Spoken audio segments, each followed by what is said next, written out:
ओम शांति। 6 जुलाई 2022। प्रातः मुरली ओम शांति। बाप दादा मधुबन। आज बाबा बोले, मीठे बच्चे, बाप का बनने से तुम बगैर कौड़ी खर्चे सेकंड में जीवन मुक्ति का अधिकार पा लेते हो। निश्चय हुआ और वर्षा मिला। बाबा ने मुरली का प्रश्न बताया। सुरूढ़ बुद्धि समझदार बच्चों का कर्तव्य कौन सा है? बाबा ने उत्तर में समझाया, सच्ची यात्रा करना और कराना, यही सुरूढ़ बुद्धि बच्चों का कर्तव्य है। सच्ची यात्रा है मन मना भव। इस यात्रा से और धक्कों से बच जाएंगे। जैसे बाप कल्याणकारी है, वैसे सुरूढ़ बुद्धि बच्चे बाप समान कल्याणकारी होंगे। बाबा ने दूसरा प्रश्न किया, बाप तुम बच्चों को कौन सी बात कहते हैं जो तुम सबके कान में सुनाते रहो? उत्तर, बाबा कहे, बच्चे तुम मुझे याद करो। किसी देहधारी को याद नहीं करना है। देहधारी को याद करेंगे तो देह अभिमानी बन पड़ेंगे। इसलिए सदैव समझो, देहधारी सब मरे पड़े हैं। हमें बाप को याद करना है। यही बात सबके कान में सुनाते रहो। गीत है, तकदीर जगाकर आई हूँ। ओम शांति। बच्चों की तकदीर बनाने में कोई खर्चा लगता है? माँ बाप के पास बच्चा आया, बच्चों को कुछ खर्चा लगा वर्षा पाने में। पैदा होने से ही बाप की मिल्कियत का वर्षा मिल जाता है। अखबार में भी लिखते हैं ना कि फलाने वारिस का जन्म हुआ। बच्चे को कोई खर्चा लगा नहीं। जन्म लिया, उनको कोई खर्चा नहीं। कोई बहुत धनवान है, बच्चे नहीं हैं, एडाप्ट करते हैं। बच्चे का कोई खर्चा लगा? कुछ भी नहीं। यहाँ भी गाया जाता है, सेकंड में जीवन मुक्ति। दुनिया वाले भल जीवन मुक्ति का अर्थ नहीं जानते हैं। अब यह तो जानते हो, विश्व के मालिक जीवन मुक्त देवताएं थे। भारत में ही जीवन मुक्ति होती है। अब बाप पूछते हैं, बाप का बनने में कोई खर्चा लगता है? बस बाबा मैं आपका हूँ। गाया भी जाता है, जनक को सेकंड में जीवन मुक्ति मिली। सिर्फ बाप की पहचान मिली, जिनके लिए बाप युक्तियाँ बतलाते रहते हैं। बताओ, पारलौकिक परमपिता परमात्मा से आपका क्या संबंध है? परमपिता वह तो बाप है। बाबा कहते हैं, मेरा बनने लिए खर्चा लगता है क्या? कुछ भी नहीं। सिर्फ मेरा बनो, खर्चा कुछ भी नहीं। एक सेकंड में जीवन मुक्ति, खर्चे की बात ही नहीं उठती। बच्चा आया, क्या खर्चा हुआ? तुम बाप के बनते हो, क्या खर्चा हुआ? सिर्फ बुद्धि से ही निश्चय किया कि मैं आपका हूँ। समझते हैं बाप से स्वर्ग की बादशाही मिलती है। बाप स्वर्ग का रचयिता है। वर्षा मिलता है हेवन की बादशाही। निश्चय की बात है ना, पाई भी खर्चा नहीं करो। याद से ही तुम हीरे जैसा बन जाएंगे। हम लिखते भी हैं, तुम जीवन मुक्ति पा सकते हो। कौड़ी भी खर्चा करने बिना तुमको बादशाही मिल जाएगी। तुम कितने धक्के खाते हो। भक्ति मार्ग में यात्राओं पर मनुष्य बहुत धक्के खाते हैं। उनमें पंडे भी रहते हैं या कोई धर्मायु पुरुष धक्के खिलाते हैं। पैसे भी बहुत खर्च करते हैं, मिलता तो कुछ भी नहीं है। यह बाप तो समझाते बहुत हैं, परंतु किसकी तकदीर में नहीं है तो बुद्धि में बैठता नहीं। कोई युक्ति निकाल धक्के खाने वालों को बचाए। सिर्फ बाबा की मुरली सुना फिर जाकर सुनाया, यह कोई बड़ी बात नहीं है। किसको क्या बोलना चाहिए, क्या करना चाहिए। ट्रेन में यात्रा करने जाते हैं, क्या युक्ति निकालें। बाबा जैसी युक्ति बतलाते हैं वह कोई अजून अमल में नहीं लाया है। कोई को भी प्यार से समझाना चाहिए, पतित पावन ज्ञान के सागर से आपका क्या संबंध है। इस समय तक बाबा को समाचार नहीं लिखा है कि बाबा इस धंधे में मैं लग गया हूँ। फलाने फलाने से पूछा है, वह क्या कहते हैं। कुछ भी बाबा को समाचार नहीं देते हैं। बाबा से तुम 1 सेकंड में जनक मिसल जीवन मुक्ति पा सकते हो, अगर यह पहेली हल की तो। बाबा फर्स्ट क्लास बात सुनाते हैं।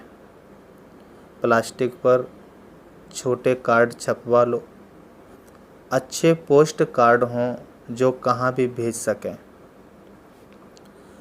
तीर्थों पर तो धक्के ही खाते रहते हैं, तुम लिख भी सकते हो कि जन्म जन्मांतर के धक्कों से छूटना चाहते हो तो यह पहेली हल करो। इसे हल करने से 1 सेकंड में जीवन मुक्ति पा सकते हो। बाबा अक्षर तो देते हैं। कोई बुद्धिमान बच्चा हो जो ठीक रीत लिख कर आवे और अच्छा छपा कर भेजे। बड़े शहरों में काम झट हो सकता है, बहुत सुंदर प्लास्टिक के कार्ड हों। बाबा कहता है उसमें त्रिमूर्ति का ठप्पा लगावे ना लगावे। बाबा युक्तियाँ बहुत अच्छी बताते हैं। जनक को सेकंड में जीवन मुक्ति मिली। यह सिर्फ गाते रहते हैं, कोई को पता नहीं। भल अष्टावक्र गीता में है, परंतु उससे कोई समझ नहीं सकते। दंत कथाएं हैं। तुम प्रैक्टिकल में समझाने बैठे हो और किसी के समझ है नहीं। समझदार है तो एक गॉडफादर, बाकी सबको रावण ने नॉन सेंसेबल बना दिया है।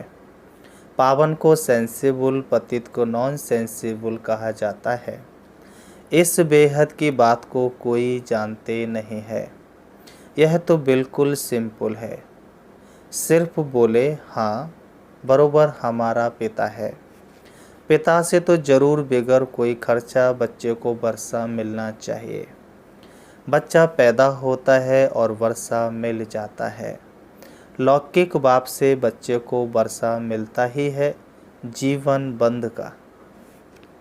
यह एक ही बाप है जिसको पतित पावन कहा जाता है। यहाँ तो है ही रावण का आसुरी राज्य, अब तो यह ईश्वर बाप है।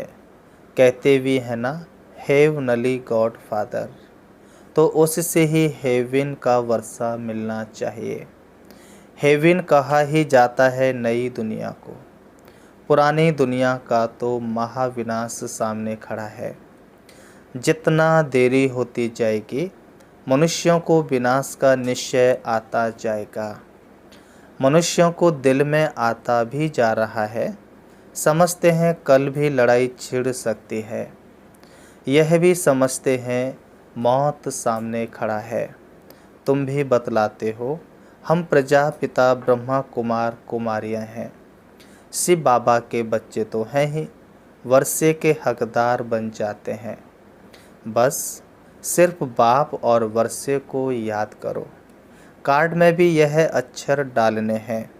यह एक ही पहेली हल करो तो 1 सेकंड में बगैर कौड़ी खर्चा जीवन मुक्ति मिल सकती है।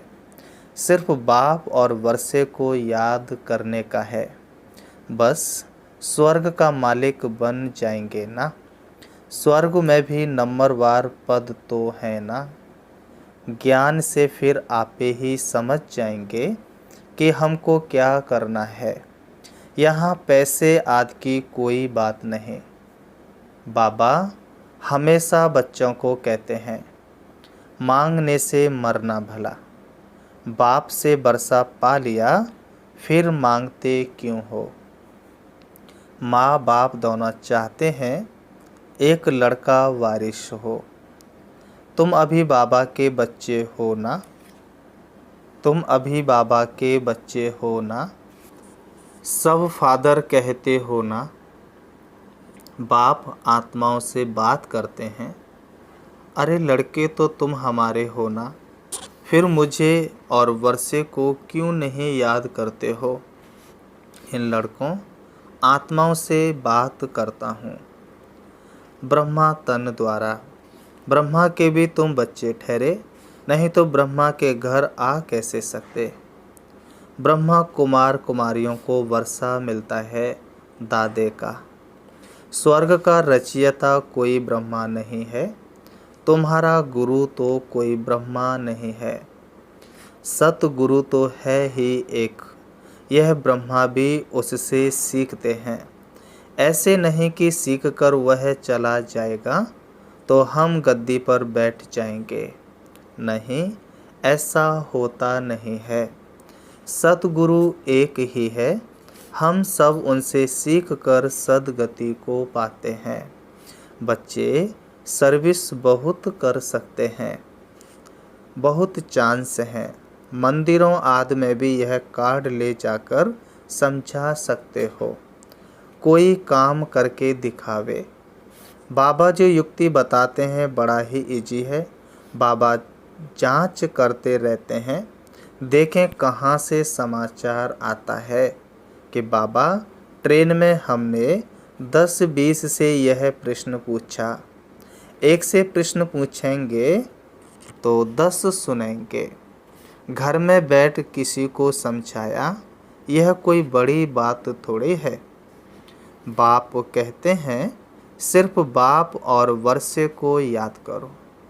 छोटे बच्चे को तो बुद्धि में नहीं रहता है, जब बालिग होता है तब बुद्धि में रहता है। तुम्हारे तो आर्गन्स बड़े हैं, सेकंड में जीवन मुक्ति मिलती है।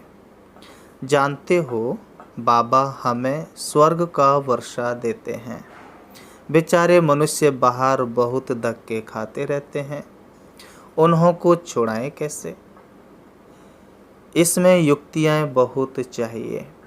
कितनी बच्चियाँ घर बैठे लिखती हैं कि बाबा हम तो आपके हो गए, कभी देखा भी नहीं, मिली भी नहीं। लिखती हैं बाबा हम आपके हैं, आपसे वर्षा हम लेकर ही रहूँगी। मार भी खाती रहती हैं। ऐसी बच्चियाँ बहुतों से आगे जा सकती हैं। तुम तो मार भी नहीं खाते हो, तो भी यह सर्विस नहीं करते हो। बाबा की भी सुनी अनसुनी कर देते हैं। तुम कोई भी भाषा में कार्ड छपवा सकते हो। काम करने वालों की बुद्धि चलनी चाहिए। बाबा कोई जास्ती काम थोड़े ही देते हैं। उस दुनिया की गवर्नमेंट की कितनी बड़ी पंचायतें हैं विनाश के लिए।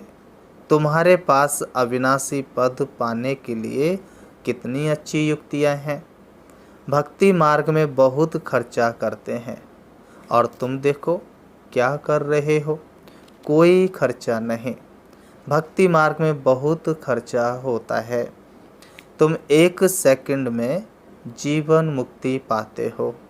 सेंसिबल जो बच्चे हैं वह बाबा को कार्ड छपा कर दिखावे। हम कितना सहज बाबा से वर्षा ले रहे हैं। मनुष्य तो कितने दुखी होते हैं, कितने तो यात्रा में बीच से ही लौट आते हैं। गरीब बेचारे बहुत भटकते हैं, उन बेचारों पर तरस पड़ता है। तुम गॉड फादर के बच्चे हो तो तुमको तो स्वर्ग में आना चाहिए, यहाँ तुम नरक में क्यों पड़े हो। यह कोई बताने वाला चाहिए। तुम किसको भी समझा सकते हो कि अल्लाह को याद करो। अल्लाह के घर जाने के लिए वहाँ से ही तुम आए हो। अब बाप को याद करो। नन वट वन, नंस को ही समझाना पड़े। तुमको याद करना है गॉड को। क्राइस्ट ने भी उनको याद किया है। समझो ब्रह्मा चला जाता है तो भी तुमको याद तो शिव बाबा को करना है। शरीर तो छूटेगा ही, तुमको याद उनको करना है। शिव बाबा कहते हैं सिर्फ मुझे ही याद करो, किसी देहधारी को याद नहीं करना है।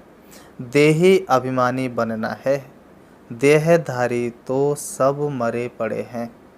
बाप कहते हैं माँ में कम याद करो। दुनिया में तो एक दो को दुखी करते रहते हैं, यहाँ हम एक बात कान में सुनाते हैं, है बहुत ही जी। अल्फ और बे, बाप और बादशाही को याद करो। मन मना भव का अर्थ ही यह है, बाकी तो सब है डिटेल। बाप कल्याणकारी है, बच्चों को भी कल्याणकारी बनना है, बच्चों को भी सबूत देना है।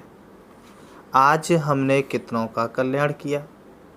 कल्याण करने लिए घूमना पड़ता है, धर्म स्थापना अर्थ भी धक्का खाना पड़ता है। हम ऐसी यात्रा सिखलाते हैं जो कब दूसरी यात्रा करनी ना पड़े। मन मना भव, यात्रियों के पिछाड़ी लग जाना चाहिए। बड़ी सुरूढ़ समझदार बुद्धि चाहिए। अच्छा, तो मीठे मीठे सिकलदे बच्चों प्रति माता पिता बाप दादा का याद प्यार और गुड मॉर्निंग। रूहानी बाप की रूहानी बच्चों को नमस्ते। रूहानी हम बच्चों की रूहानी बाप दादा को याद प्यार और नमस्ते नमस्ते। धारणा के लिए मुख्य सार नंबर 1, हीरे जैसा बनने का साधन बाप की याद है। बाप की याद से बिगर कौड़ी खर्चा विश्व की बादशाही मिल जाएगी। इसलिए निरंतर एक बाप की याद में रहना है। दूसरा, मांगने से मरना भला। बाप से सब कुछ मिल गया, इसलिए मांगना नहीं है। कल्याणकारी बन सबको सच्चा रास्ता बताना है। वरदान, सर्व खजानों को कार्य में लगाकर बढ़ाने वाले योगी सो प्रयोगी आत्मा भव। स्पष्टीकरण, बाप दादा ने बच्चों को सर्व खजाने प्रयोग के लिए दिए हैं। जो जितना प्रयोगी बनते हैं, प्रयोगी की निशानी है प्रगति। अगर प्रगति नहीं होती है तो प्रयोगी नहीं। योग का अर्थ ही है प्रयोग में लाना। तो तन मन धन या वस्तु जो भी बाप द्वारा मिली हुई अमानत है, उसे अलवेलेपन के कारण व्यर्थ नहीं गंवाना, बल्कि उसे कार्य में लगाकर 1 से 10 गुना बढ़ाना। कम खर्च वाला नसीन बनना, यही योगी सो प्रयोगी आत्मा की निशानी है। स्लोगन, विकर्मों और विकारों का त्याग करना ही सच्चा त्याग है। ओम शांति, ओम शांति। अभी हम 5 मिनट शिव बाबा को याद करेंगे। ओम शांति। चारों तरफ से अपने मन को एकाग्र करेंगे। देखेंगे अपने आप को बिंदु स्वरूप में, चमकती हुई मणि के रूप में। मैं दिव्य आत्मा दोनों भ्रुओं के बीच भ्रकुटी में विराजमान हूँ। मेरा प्रकाश सूर्य से भी ज़्यादा तेज है। मैं आत्मा रूप में बिंदु हूँ, लेकिन मेरे अंदर अथाह शक्ति है। जैसे सूर्य की किरणें चारों तरफ के अंधकार को दूर कर देती है, ऐसे ही मुझ आत्मा का प्रकाश अज्ञानता के अंधकार को दूर करने वाला है। मैं आत्मा शक्तिशाली हूँ। सर्वशक्तिवान पिता परमात्मा की संतान हूँ।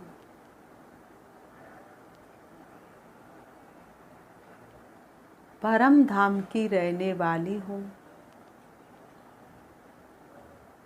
जो 5 तत्वों से परे है। मेरा पिता परमात्मा भी उस परम धाम शांति धाम का रहने वाला है। मैं प्यारे पिता परमात्मा की प्रिय संतान हूँ, जो सर्वशक्तिवान है। सारे विश्व की आत्मा दुखी और अशांत है। उनको शक्ति और शांति देने के लिए मैं आत्मा अपने पिता परमात्मा शिव बाबा के पास चली जा रही हूँ। उनसे शक्ति लेने के लिए मैं देह रूपी वस्त्रों से अलग होकर जा रही हूँ। लाइट स्वरूप में आत्मा चली जा रही हूँ। देखें अपने आप को प्रकाश के रूप में। बहुत हल्कापन महसूस करते हुए मैं आत्मा उड़ रही हूँ नीले आसमान में। उससे भी ऊपर सूरज चांद सितारों से पार, सूक्ष्म वतन से भी ऊपर प्रवेश करती हूँ हल्के सुनहरे लाल रंग के आसमान में, जहाँ सर्वत्र शांति ही शांति है। आनंद ही आनंद है। प्रकाश ही प्रकाश है। मैं आत्मा पहुँच जाती हूँ जहाँ मेरे पिता परमात्मा ज्योति बिंदु से विराजमान है। मैं उनके सन्मुख पहुँच जाती हूँ। अपने दिव्य चक्षु से शिव बाबा को निहार रही हूँ। उनकी शक्तियाँ मुझ आत्मा में समा रही हैं। सिर्फ मैं और मेरा बाबा, दूसरा मुझे कोई याद नहीं आ रहा। इस सुंदर दुनिया में सिर्फ मैं और मेरा बाबा ही है, दूसरा कोई भी नहीं। मैं देख रही हूँ अपने दिव्य चक्षु से बाबा को, उनकी शक्तियों का अवलोकन कर रही हूँ। सर्व शक्तियाँ मेरे अंदर समाती जा रही हैं और मैं मास्टर सर्वशक्तिवान बनती जा रही हूँ। मेरी शक्ति बढ़ती जा रही है। मैं आत्मा शक्तिशाली बन रही हूँ। एक एक बुराई समाप्त हो रही है। मेरे स्वभाव संस्कार बदलते जा रहे हैं। उनकी शक्तियों से मैं आत्मा ज्वाला स्वरूप बन रही हूँ। मुझ आत्मा का प्रकाश लगातार बढ़ता जा रहा है।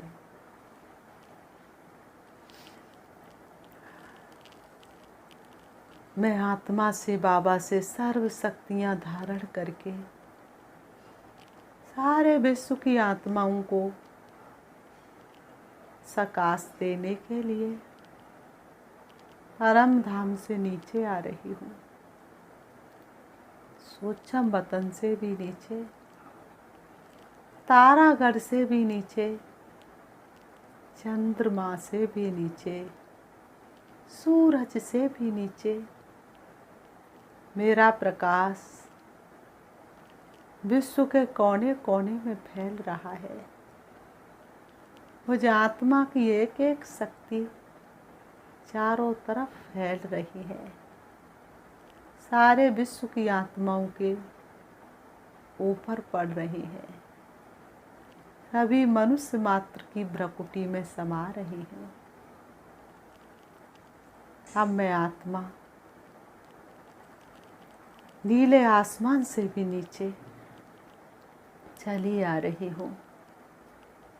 आ जाती हूँ सृष्टि रंगमंच पर, आकर के दोनों भ्रमों के बीच भ्रकुटी में विराजमान हो जाती हूँ। मेरा प्रकाश चारों तरफ फैला हुआ है।